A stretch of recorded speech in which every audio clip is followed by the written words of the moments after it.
another video, and this video is just kind of an update of my urban garden. So right here, I'm just going to take you over to the table where I have a lot of my herbs growing. This here is lemon balm. It makes a great tea. It's a really great medicinal plant. Here is some dill that I let go into the flowering phase. It seems as if seeds are starting to get harder to come by. So everyone's talking about letting some of your herbs go to flower so that you can possibly harvest the seeds for next year, or just kind of let it go to flower and then let it kind of let those seeds drop, so you will have kind of like a perpetual herb garden. And that's what I'm gonna let happen for my dill. I also have some Mexican tarragon that's doing extremely well. Some sage that's doing okay.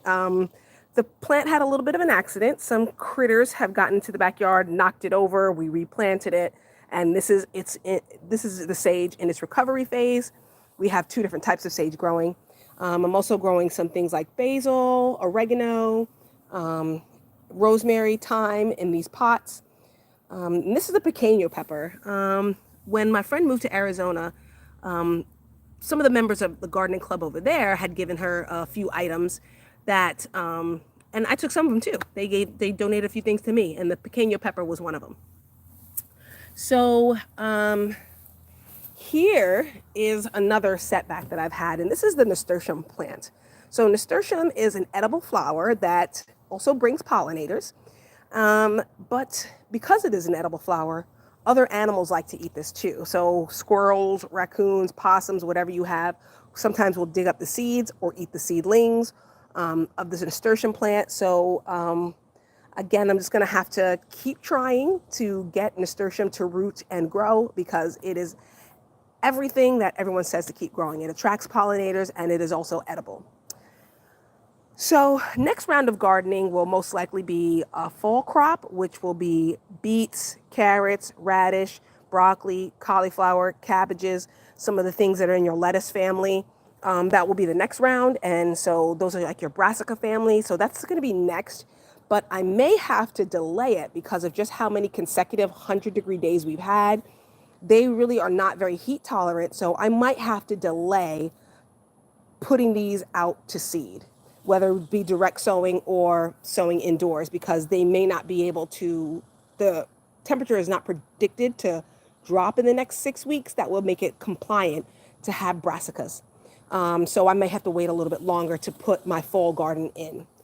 The heat has definitely had a lot of setbacks. As you can see, a lot of my beds are very well mulched. Now, typically I would just use like a little bit of like dead leaves that my husband will bring through the leaf blower, and he has a mulching leaf blower that will create mulch for me. But I've had to go a lot heavier with the mulch, simply to keep the moisture in the soil. Because it gets so hot, it's basically making like an adobe brick of just hot sun and wet soil, and they're just making adobe bricks, and then I'm not getting any kind of germination at all. Like these plants have been slow to germinate, if they're even germinating at all. Like my yarrow, another medicinal plant. This I think is some oregano. Again, just having a lot of trouble germinating because of just how hot it's been. I have been successful at germinating some rainbow chard, and this is another breed of lettuce that I have in these cups, coming in these cups. So again, difficult to germinate with these extreme heat temperatures here in Texas. So, which is why mulching has been necessary, over mulching. So I have a good thick layer of mulch on all my plants, and my manicure has also suffered a lot with these gardening. So yeah, that's another thing I'm looking forward to getting done, my nails. So we'll move into the greenhouse. It's pretty messy back here. Here's my Kauai melon, doing extremely well. This I've been pruning, taking care of. Kauai melon is just the new superfood. And I'm grateful that I didn't plant it in the ground, because like passion fruit, it could be an invasive species. And because these vines can grow to be 100 feet long, they will not start sprouting till probably late August. So this will be a fall harvest for me. And here I am looking at one of my strawberry beds. This strawberry bed, of course, had a runner that is growing into my greenhouse floor. And as you can see, I have a drip hose. Again, when I went to go see my friend in Arizona, a couple of people in her garden club were getting rid of some of their items, and they were like, "Do you want some drip hoses? I just installed irrigation." I'm like, "Fantastic!" I am also working on drip irrigation. You can see I'm starting to work on that. But again, this greenhouse is going to have to be overhauled. I'll explain that to you in a minute. So, of course, my strawberries have been suffering from the heat quite a bit. I still do have some flowers, some runners. I'm still getting some harvest from my strawberries. They're still flowering. They do need some help. I'll also go take it. This is one breed of strawberry. I forget what kind it is. But in this other bed, I have a different breed of strawberry. Okay, now as far as these garden tubs, this is like a trough that I was really excited to get to start gardening in. These strawberries are growing pretty well. You see that? I have some strawberries coming up here. But the production just slowed down. I had to prune these back pretty heavy. They still have runners. They still have fruit. But the fruit is definitely not substantial. And a lot of it sometimes will even dry up before I'm even able to harvest. What does that mean? It's because you add this very hot greenhouse, this very hot weather in a metal garden bed. The soil is too hot for the strawberries to thrive. So the strawberries are all going to have to be transplanted into a different garden bed. They're also going to have to be transplanted together.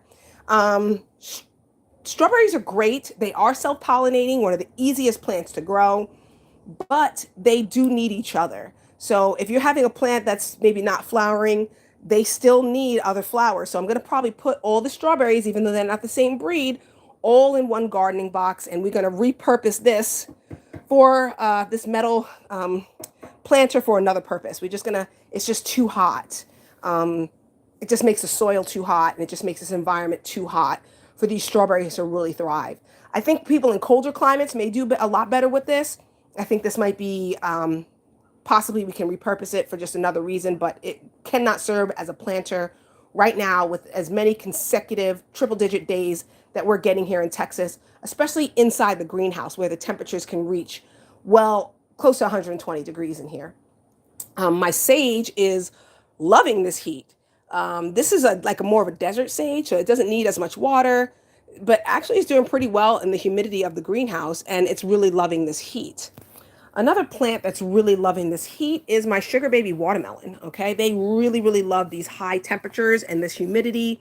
You can see I've got a watermelon here, a watermelon there, pretty big one growing over here, but the sugar baby is doing pretty well. It might be time for a bit of a pruning. You can see by some of these leaves, but yeah, the sugar baby watermelon is doing well.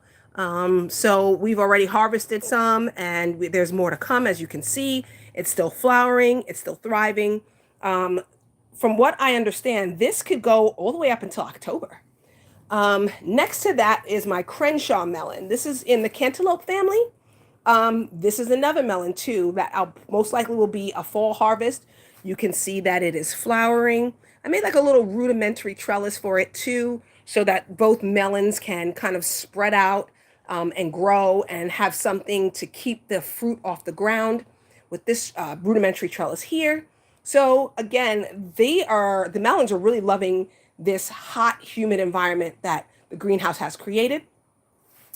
And here is my cucumber plant. So this cucumber is still doing well. We're still getting fruit off of it. We've gotten a lot of yield from this cucumber so far. It's been crazy. We've been able to eat it. We've been able to juice it. We've been able to make all kinds of great cucumber dishes. So I'm grateful for how well this plant is doing. But as you guys saw in my community tab, my other cucumber plant has died, gave up the ghost. It was a different breed of cucumber, and it wasn't as heat tolerant and did not like the heat.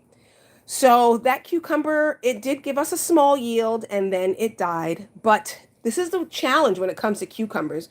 You can't just really have one cucumber. Cucumbers are one of those plants like apple trees that needs to cross-pollinate, like blueberry bushes that need to cross-pollinate. So one cucumber plant really doesn't do much on its own. So we're probably looking at the end of this cucumber as far as giving fruit. As you can see, these flowers are kind of dying from not being pollinated. because it doesn't have its buddy to help it cross-pollinate. I'll come by with like a little small makeup brush and try to self-pollinate it. But again, cucumbers really do need each other, and they need more than one plant. There are I think it's like this type alpha. I know Millennial Gardener was talking about it. There are self-fertilizing cucumbers, but this is not one of them. This is not one of them. And this is the downside of dealing with these organic heirloom breeds, unlike the GMO breeds. So again, that's a whole nother video. If you want to go organic, GMO, I personally feel like it's whatever best for you. Like if you can do heirloom varieties or exotic varieties, great. But if you don't have a lot of time, I definitely think those GMO survival garden seeds that are quick to germinate, disease resistant, weather resistant, go for that too. So whatever best for you. So I'm not here to judge. I'm not like these Willy Wokesters out here. So,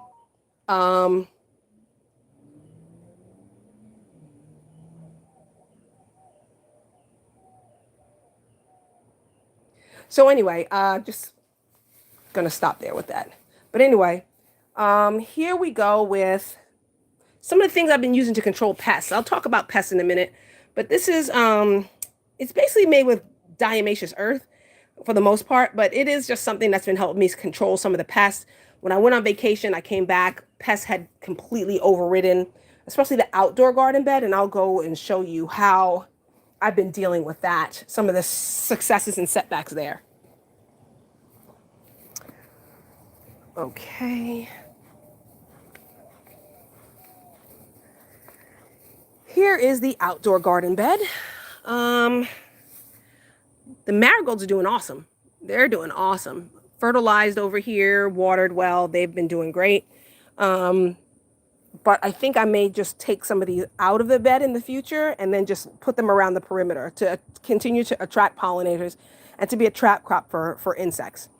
But for the most part, this was full of like lettuce, spinach, parsley, that I had been continually cutting down. There's like the little bit remnants of a parsley and a little bit of remnants of some of the lettuce that was and spinach that were here.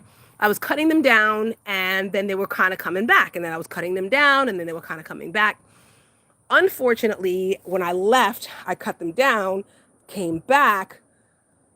They did not come back, and they all just kind of rotted, and that was basically because of insects. So I just tried to get the insects under control, but it didn't, and the garden just ended up getting decimated.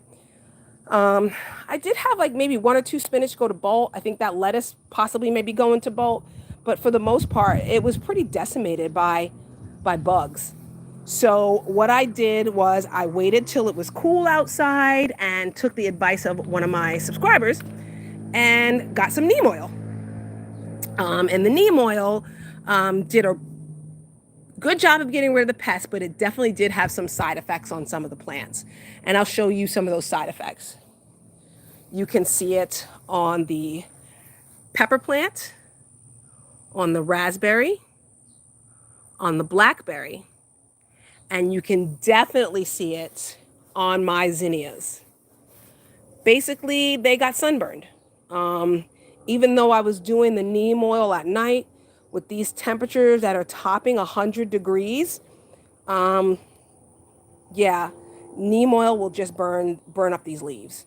They just ended up getting subject to sunburn. They're still okay. Many of the zinnias are still fine. And because I do like trap cropping, meaning like I'll bring pollinators and some of the unfriendly bugs will eat in the butterfly gardens and the surrounding marigold gardens.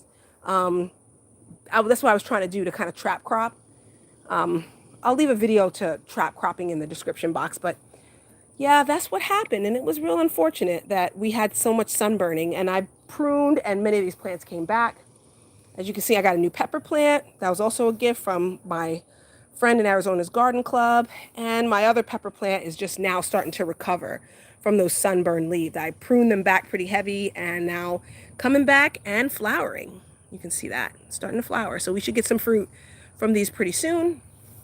The pepper plant too, you can see here, but it just came back. It's coming back thriving. So the sunburned leaves haven't been the biggest setback.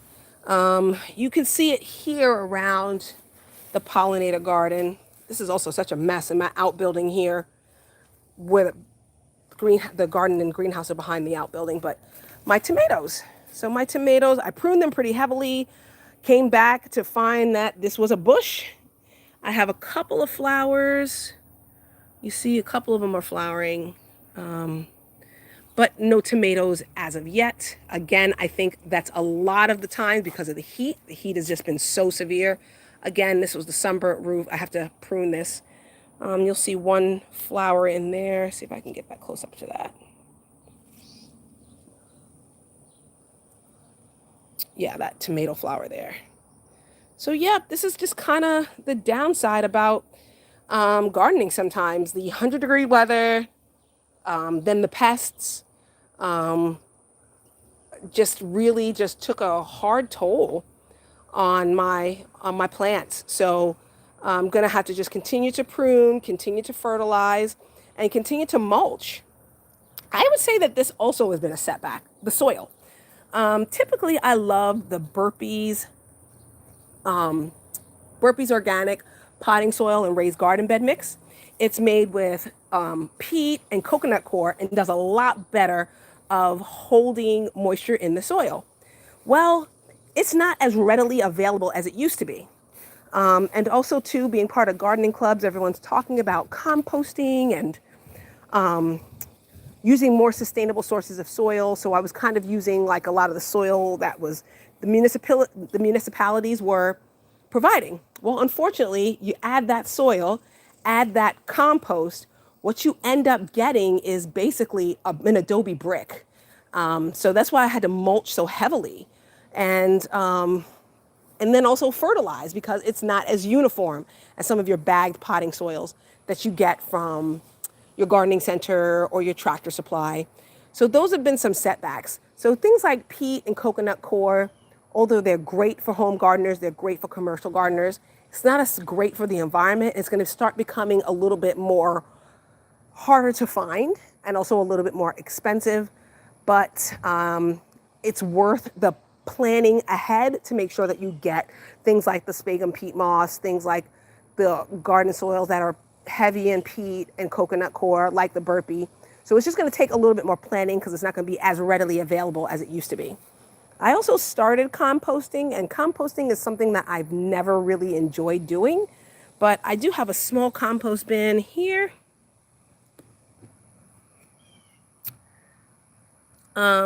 Paper, banana peels, a little bit of soil. I threw some worms in it and there's no sign of those worms.